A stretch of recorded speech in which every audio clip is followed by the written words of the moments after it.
중학교 친구들, 지금 A 받는다고 너무 좋아하시면 안 됩니다. 그 A가 고등학교 가면요 50%가 될 수 있다는 사실 알고 계신가요?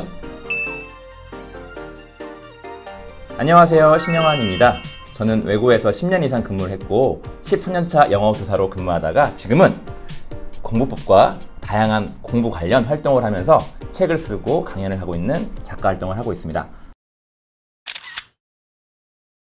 네, 외고에 가면 대부분 이제 명문대를 간다고 생각을 많이 할 거예요. 근데 실제 우리가 알고 있는 주요 10개 대학들, 거기를 가려면 한 40% 정도 안에 들어야 갈 수 있습니다.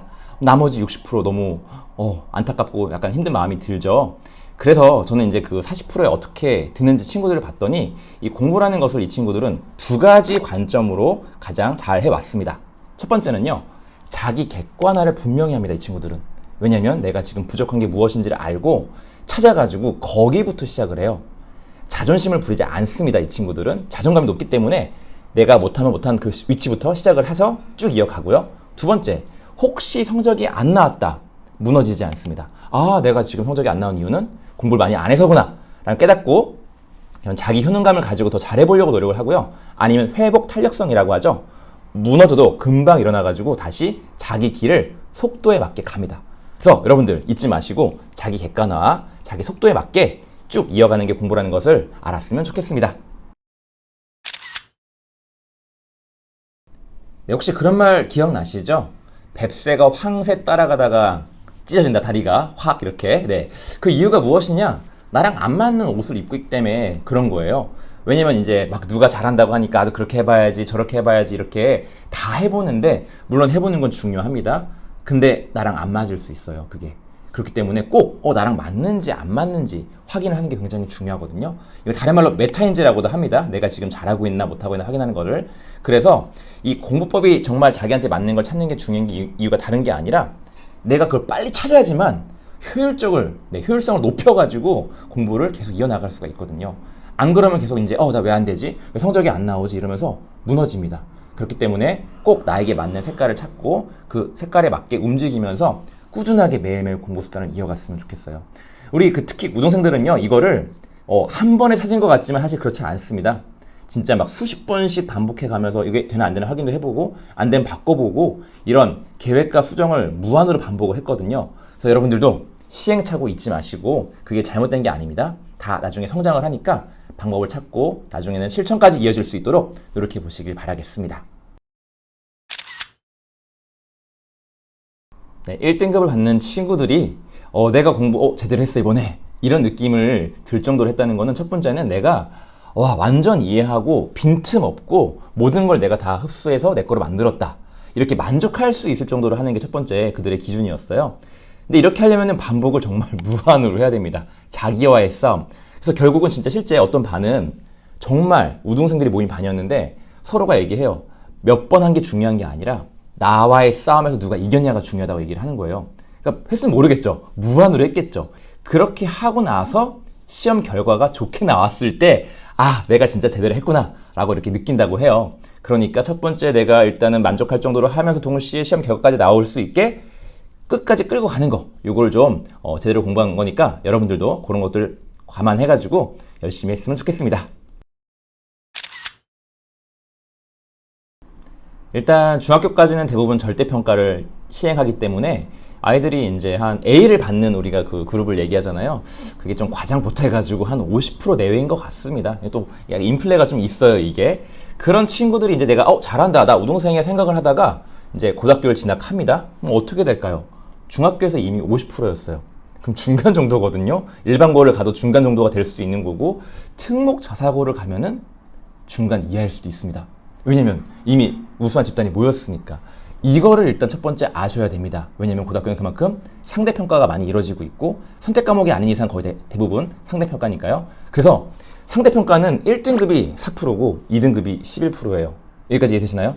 실제 그리고 이제 3등급이 23%인데 이 안에 들어야 뭔가 우리가 말하는 수도권 이 안에 있는 대학을 갈 수 있으니까 굉장히 쉽지가 않습니다, 이게.